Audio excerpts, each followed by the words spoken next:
दोस्तों, स्वागत है आपका फैक्ट चैनल में।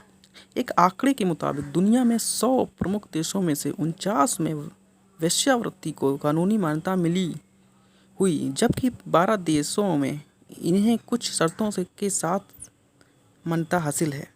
सेक्स वर्कर्स सरकार को देते हैं टैक्स।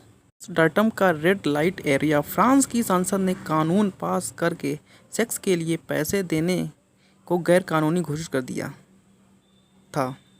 इस तरह फ्रांस यूरोप का 5वां ऐसा देश बन गया जहां सेक्स वर्करों के ग्राहकों को आपराधिक घोषित कर दिया गया। पहले स्वीडन, नॉर्वे, आइसलैंड और इंग्लैंड भी ऐसा ही कानून बना चुके हैं। हालांकि एक सच यह भी है कि वेश्यावृत्ति का पेशा भारत समेत दुनिया के कई अन्य देशों में बैन है, मौजूद भी किसी न किसी रूप में जारी है। एक आंकड़े के मुताबिक दुनिया के 100 प्रमुख देशों में से 49 में वेश्यावृत्ति को कानूनी मान्यता मिली हुई, जबकि 12 देशों में इसे कुछ शर्तों के साथ मान्यता हासिल है। वेश्यावृत्ति आधुनिक समाज की देन भी नहीं है। दुनिया के तमाम देशों में राजा महाराजाओं के काल से ही यह पेशा न सिर्फ पोषित हुआ बल्कि इसका खूब विस्तार भी हुआ।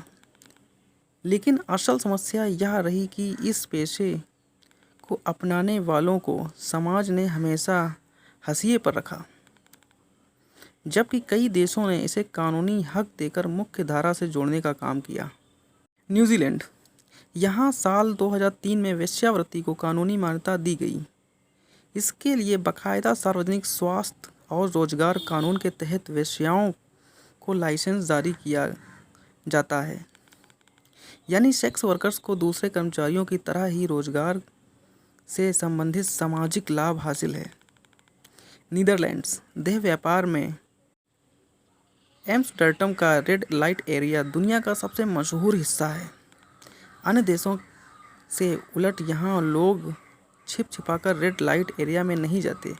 शीशे की खिड़कियों के पीछे लाल रोशनी में यहाँ सेक्स वर्कर्स के थिरकते जिस्म को देखने यहाँ टूरिस्ट खास तौर पर पहुँचते हैं।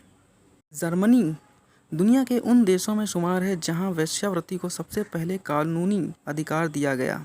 1927 से यहाँ वेश्याओं के लिए लाइसेंस की व्यवस्था की गई। सेक्स वर्कर्स के लिए स्वास्थ्य सुविधाओं के साथ ही इंश्योरेंस जैसी पहल भी की गई। यौन कर्मी अपनी कमाई का एक हिस्सा टैक्स के रूप में देते हैं, जबकि एक निश्चित समय के बाद उन्हें पेंशन भी दिया जाता है। बांग्लादेश। हमारे पड़ोसी मुल्क बांग्लादेश में भी वेश्यावृत्ति को कानूनी मान्यता हासिल है। हालांकि यहाँ नाबालिग की तस्करी एक गंभीर समस्या है, लेकिन वेश्यालय समय चलाना या वेश्यावृत्ति करना यहाँ जायज़ माना जाता है। ऑस्ट्रेलिया। यह वेश्यावृत्ति का पूरी तरह कानूनी है। सेक्स वर्कर की तरह सेहत का भी विशेष रूप ख्याल रखा जाता है। सबसे पहले उनका रजिस्ट्रेशन होता है और फिर समय समय पर उनके सेहत की जांच भी होती है।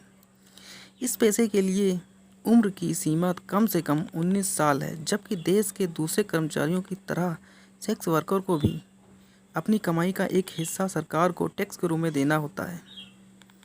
हालांकि इन सब के बीच एक बड़ी समस्या मानव तस्करी और जबरन वेश्यावृत्ति की है। ऑस्ट्रेलिया। कंगारुओं के वो देश।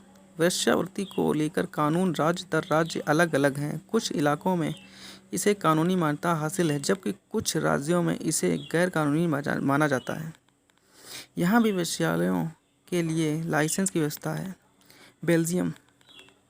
पश्चिमी यूरोप के इस देश के वेश्यावृत्ति को लेकर तमाम वर्जनाएं तोड़ने की कोशिश की गई।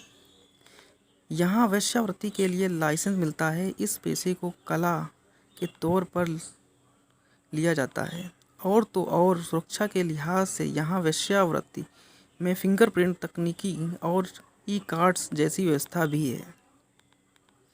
ब्राज़ील। दक्षिण अमेरिकी देश ब्राज़ील में वेश्यावृत्ति को लेकर कानून जरा हटके है। यहाँ स्वतंत्र तौर पर वेश्यावृत्ति कानूनी है, लेकिन वेश्यालय चलाना या सेक्स वर्कर को किसी भी रूप में कर्मचारी के तौर पर रखना गैर कानूनी है। हालांकि भ्रष्टाचार के कारण वेश्यालयों के मौजूद से इनकार नहीं किया जा सकता, जबकि बच्चों का वेश्यावृत्ति में शामिल होना या उनसे जबरन वेश्यावृत्ति करवाना यहाँ एक बड़ी चुनौती है। एक आंकड़े के मुताबिक ब्राज़ील में 2.5 लाख से 5 लाख तक बच्चों से वेश्यावृत्ति का हिस्सा बना रहा। तो दोस्तों, कैसा रहा हमारा वीडियो? ज़रूर लाइक और कमेंट करें, शेयर ज़रूर करें।